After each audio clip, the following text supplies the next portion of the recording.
kapna kapna melegi machinda thamoi sokna wanglengi saktamdabu yenglaga yamna chakna hairei aina matik chakhidabana pumna makthokibani wakhal tadana lehauba mabu makhoi mayamna mahai tawduna aigi saktambu kauhankibani atopa mi amabu aini haina khalankhibani aibu mifatta aduna phaduna thambikiba mikuptuda aigi hingbagi mayol pumnamak lepkang kangkhibani adubu ichagi damak kairaba thamoigi maichak khodimak khangjinduna wa namittagi pi kangdana ngasigi nimit asibu ngaiduna lakhibani makhoina pangal mahai henkhibana aigi nanthoknabagi thaunasu leikidabani imangani sukhibani ichagum labi ayakpu minungsi amatta yaudana loinabikibani mamagi matawduda thawai sanadu changsinduna mamabu lengon biraga kaptuna hairei imadi asuk wana leiramlibu oireko nachadana han makai haiduktribu karigino aibu migi macha ohenduna thambiramliba imagi thawai ima sinupini pangal soline madugi sumathakta mayamdu imadi wakhal mapung phaba sunatabana akiba mi paiba pakhatpa mayamduna imagi wakhal lawsing amatta leikidabana hauzik phawba wakhal thoktene ifak fakchile imabu makhoina khulai oina sizinakhiba khaktani minungsi amatta utpikide imagi damak imi natana kanasu leikidabana khunai sida wakachaba ngamkhidabani ima nangsi onthokna naraibak thidako melaidu magi segairaba mallaba maivi ki firol du paikhatle aduga macha thawai sanada onsilaga machani kaw makhai haijere yengoi hingchabaduna imasi chaba pendraduna isagi sinpham phawba pangba yaroi haiduna segaiduna mangan bikibani numit adudagi imana pambai leitana isana isagi laimit asibu amukhanna panglaroi yenglaroi haiduna na thaiduna lakkibani imagi ibungo namabu amukhanna sinpham sida khongda hanbiyo imagi asigumba phise leibiyu ne ibungo ima kari batauno mamagi khuttu paisinduna kapchai melaina mabu angau sinana karamna loina khibage haibadu macha singda khanghalai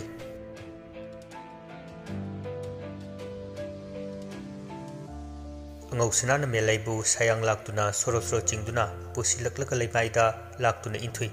aduga mafi hairab takhatlaga melaigi nakta famtharaga yamna tamthiva saktamda melaigi samdu paiduna maya chiklaka hai nangina tholore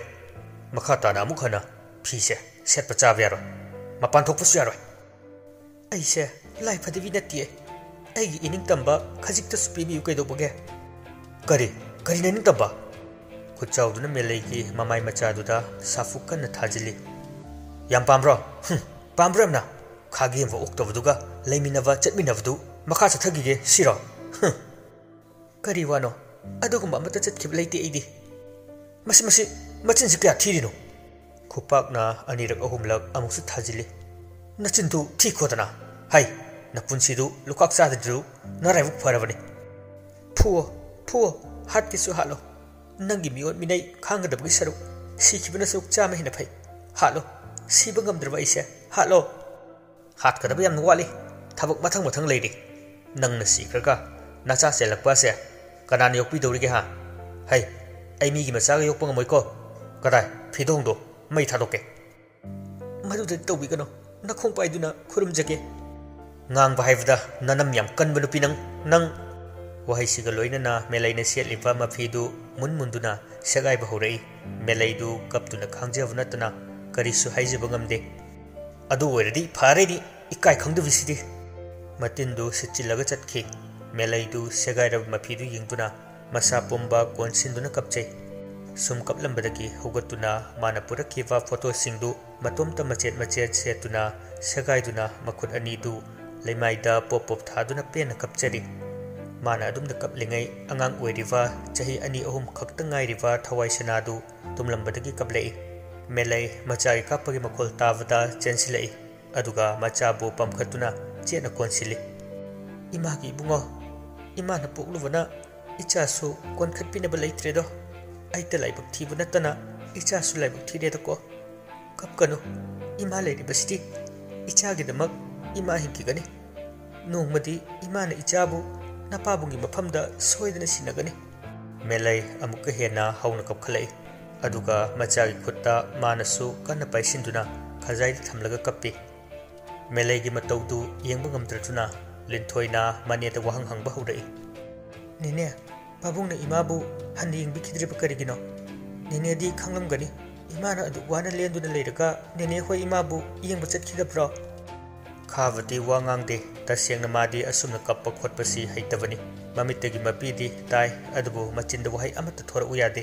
अदुना मेलैबु नुंगसिबा मित्येंगना येंगदुना तुमिन्ना मची लेंगदना अदुमक लै लिंथोइना निने तुमिन्ना लैबिगनु कैदौबुगे इबेमना निनेगी थोय नंग पाबुंगदो मचिंदा नमागी मिंगतबु सोंदुना Lekhi अदुबु नमागी मसक्ति काउखिबुगम लेनखी ngauchinaki ainasu layengba ngamkide maraksida nabok thoinusu wakhal puba ngamdabadagi lekidre nongma nang pabungna nang dadaga nakhoi anibu pokliba inama leisibu meleini haiduna purakhi inamasu wari pumba khanglabada maraibakine khanna melegi saktam langduna leiki umsida adubu mifatta singduna maisi inaduna thamai biramlaga nangi pabung laibak phabadagi khunsigi lai haraubu chatpada अमाइबी अमना कोकथोकबिरंबदगी वाखल lucky अदुगी मतुंग थोकिबा ओइखिबा थौदोक पुमनमक खंखी नुमितुदगी वाखल खंदोकपु ngamदना अनाब ओइदुना माग अदुमक लेखिदबनी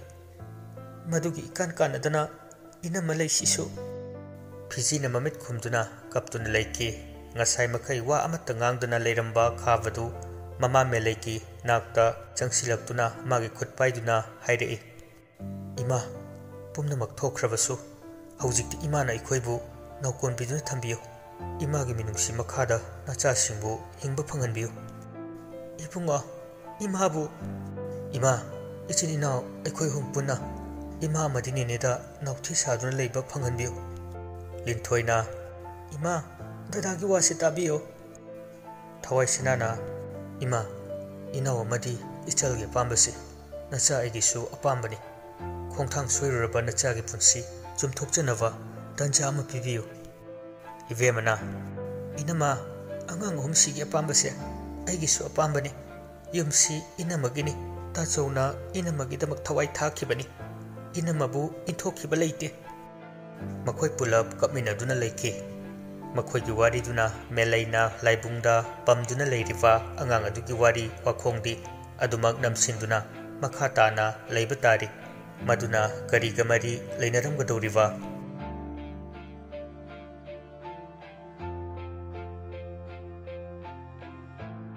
नुमितसिगी नुमितना खजिक लेथरक मतमदा अमाइब पुरेल अंगौसनागा लोइनना चावबबु लायिंगनबुगिदमक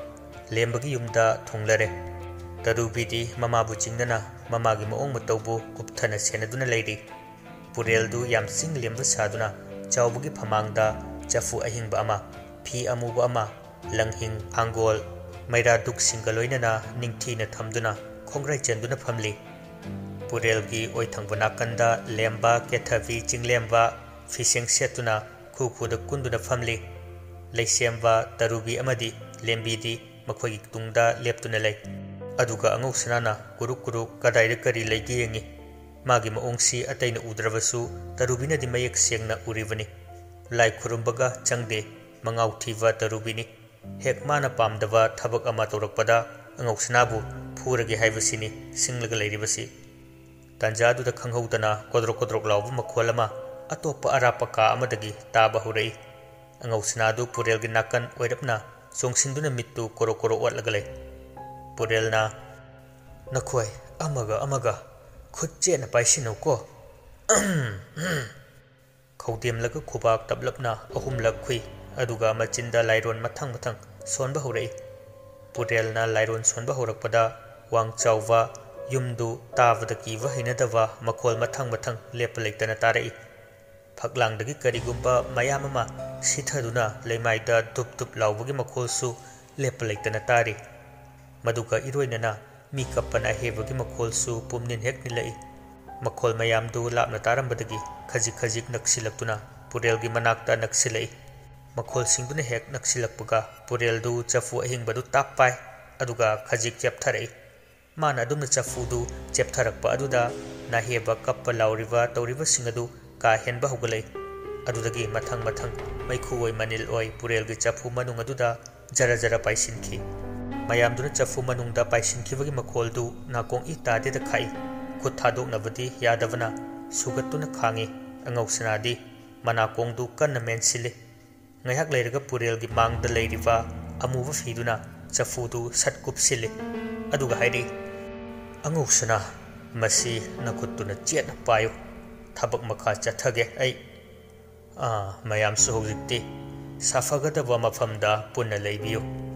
adumna hairakpadagi yumgi mi singdi pulap chawgi phamung manakta ta sinduna lei pureldu yamna mikup nahum singna maikai sinba thungna yengbadungna tawi चावदी असिगुम्बा तौरिबा सिंग असि करिगुम्बा अमत खंगदना तुमले फना कुइना करि अमत तौरक्त्रवदा पुरेलदु पिसुम सुक्तक तवे माना पिसुम हेक सुक्पगा खंगहौदे चावदु हिंचाबिदौना nganglaka chapting tingna phamung mathakta lepkhalai angauksnana ima sireda tada hingchabi purelna iya anam kayar kaliba chawdu purelda karemna noksilai lempina ima pabunga kisai sidi leisembana kaino aikoi temasibo mapa pungna sat haidei isasa noi langano tuminna layu kethavisu haiba yausilai is hingchabi nuksi chatpi haidubu masirane chingdembadi mitka kupte magi nupidu sangtrik yengi tarubisuni makhutudi machinbal mapada thami purelna hai kanaroi nangna pangthoke khanba thabaktu purel aina hinglingai oithokloi wahi sina chawbudu hena hauna nokhalai kari haiba purel hai nokono taningde hinchabi mali nupi na bo dumai nokna bro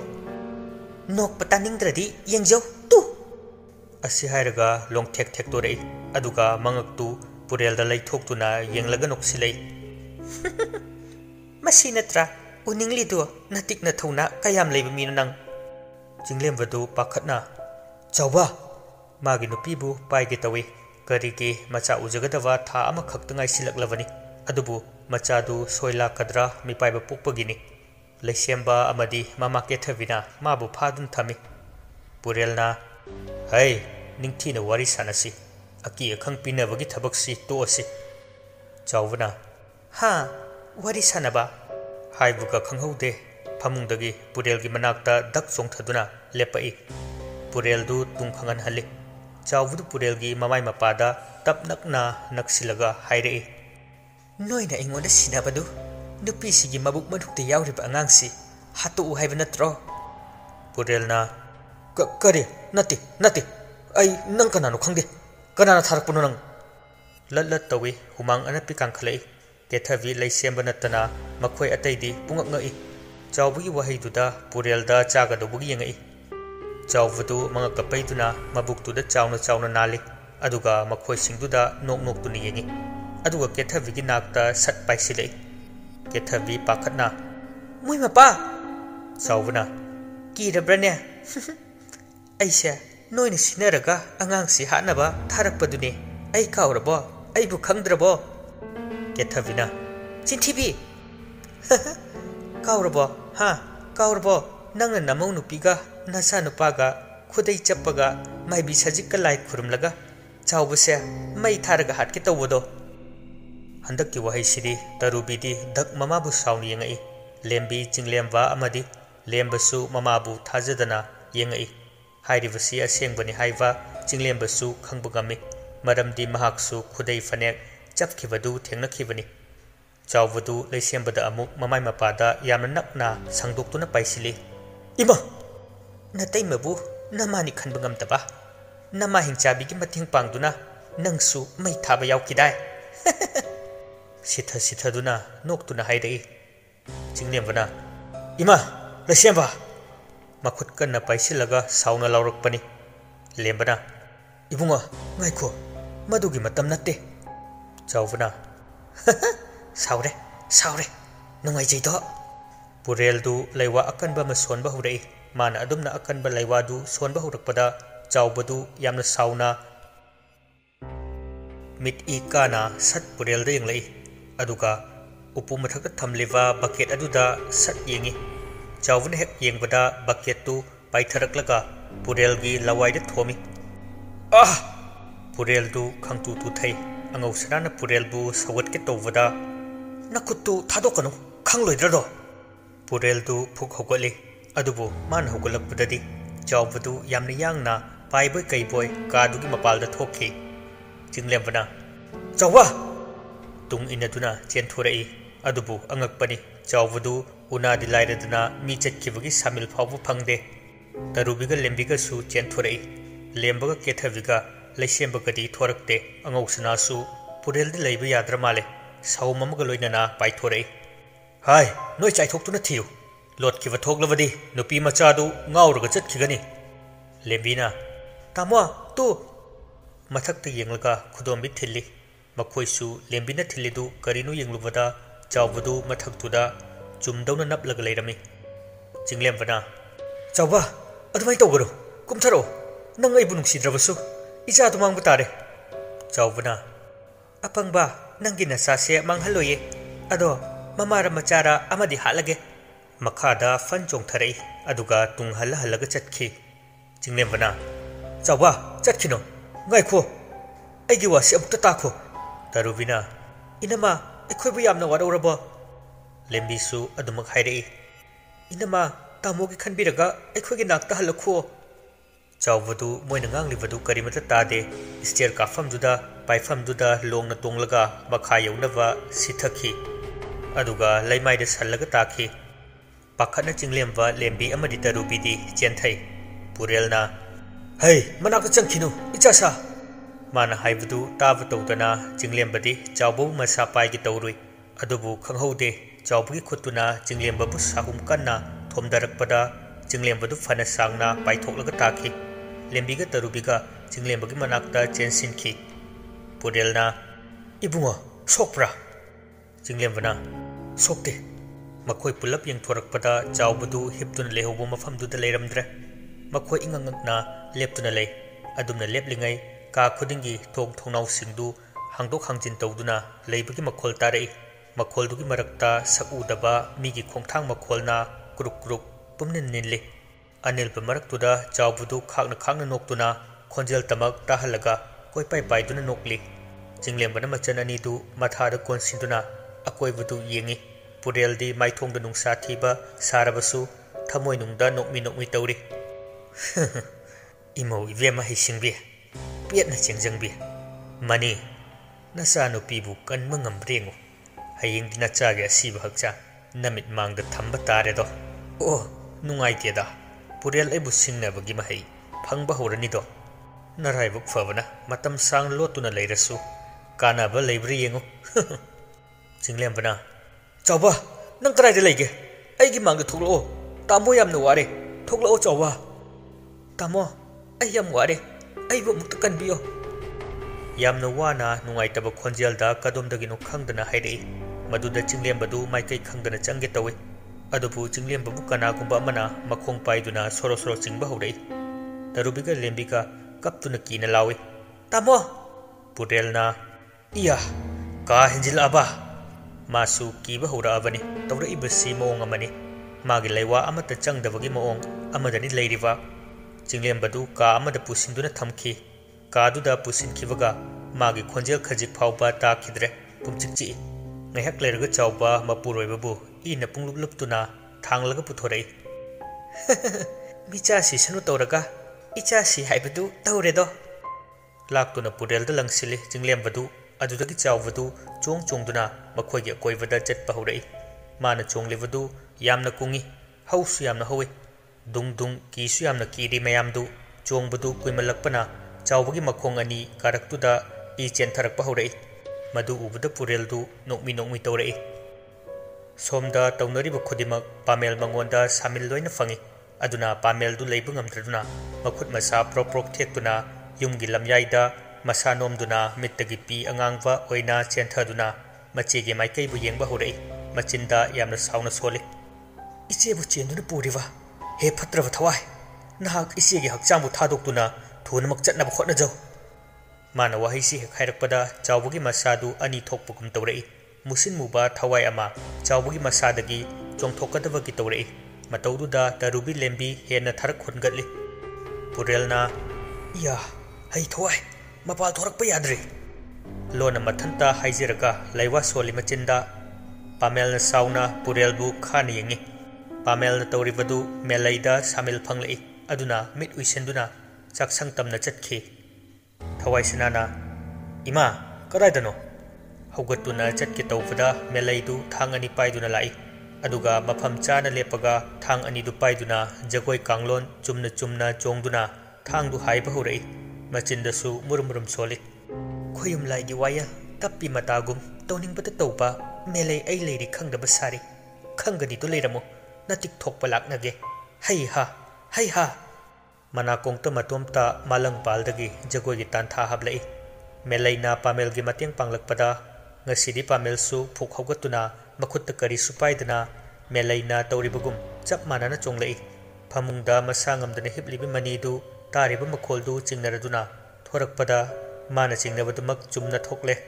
मचा पामेलदु माना ख्वाइदगी ओहेनिंगदवा असुकुइब सहीसी ngasidi नानथोकजनवा सेनबा पुंबा अरेमबतादुना मपुंग फाना साफोंगलमले Imangi बुंगो इमाबु करी ओइरसिगे फगलांगदा ngathaduna tuminna wa amatta ngangduna famlaga leiki मेलै अमदि पामेलना लान तौबा हौरकपदगी चावबगी हक्चांग मनुंगदा सादोंगदुना लेरिबा मतिक मयाय कल्लवा थवाय अदु लैबा यारक्त्रदुना China खोल फंगलदुना हौना सादौना खोंबा लावबा हौरई माना तौरिबदु चावबदा सादोंग सिनबना चावबना तौबा ओइना ओइ खुखुदा कुलगा मखुत अनिदु तिंगथोक्तुना ममाय मथक्ता ओनखटलगा माख्यात अरेबा मखै सगाइदुना लावी पुरेलसु खंगलई कनागुंबा अमना माना तौरिबा थबक्सी अयेत अपन पीनब होनरकले अदुना चावबु हन्ने यंगलमदना मथक्ता काखलई माना काखलकपदा मी अमना इनरकपगी खोंथांग मखोल ताय अदुबु मदु थौसारुबा तौदना चावबगी कादा चंगई अदुगा चावबगी मोंपाक्तु हुगत्तुना हुंदोई मोंपाक्तु हुगतपदा लेरमलिबा मनीना पिरखिबा फिजेतु तापाइखलि लेम्बा केथबी लैसेम्बा पुरेल अमदि लेरमलिबा फिजेतु तंगक तंगक येंगी पुरेलना फिजेतु पाइदुना अमदि लैमाइदा थमलिबा थांगोलदु लौखत्तुना कासिदगी थोखिबदा कांखल चैखोक्तगी लिंदौना मुसिन मुबा मियोइबगी सबान अमा जिर सिथरक्तुना लैमाइदा सिलगा पुरेलगी तुंग इनदुना चटखिबु उहौवी लेम्बना हाय कैनो सिदे केथबिना अइना हाइद्रा नमों नुपिसी लाई सानबीनी हाइदना अंगौसनासु चफुदु कोंदुना पुरेलगी तुंग इनखी लेम्बना अइगे मुमक्तरा थोकलिबु ओइरेबा पुंबसी चुमलिब्रा पुरेलना थांगोलदु पाइदुना लाकपुदु उबदा मेलैदु नोकमी चोंगफनबा हेनगलई तौरिबा पुंबदु मागे मिटना लोइना उबा फंगी पामेलना उबनिना पुरेलसु करिमता अकीबा पोक्तना चावबगी मनाक्ता चंगसिलई माना चंगसिलकपदु यौरक्त्रिङै मेलैगी मसागी थवाई फत्तबा अदुदि नमदुना सेतोरकलगा मैखु ओइ मनेल ओइ नुंसित्ता तिनखी पुरेलना अइबु सिंगनबा साइ असी हाइरगा माना पाइरइबा फिजेतु चावबगी लाइवक्ता धक थमी अदुगा थांगोल मतोंदुना फिजेत मथक्तुदा थमी माना तौरइबसी करी महिनो खंगदे मेलैगा पामेलगा अनिमक ई फू कामथोरई अदुगा बोम तुथरई लैमाइदा पुरेलना सिंगना खोदना नथवाई मांगबा तारे दो अरेमबदा नोकफेक तौरगा मही सोंदुना अंगौसनादगी चफुदु कौरगा अमुबा फीदु हाइदोक्के हेक तौबदा खंगहौदे चफुदु अरुंबा पोट अमना थुगाइरकपगुम पुंचाइ चाइरई मनुंगदुदा यौरंबा थवाइसिंगदु कप लौरमलगा मालंगलक्ता तिनखी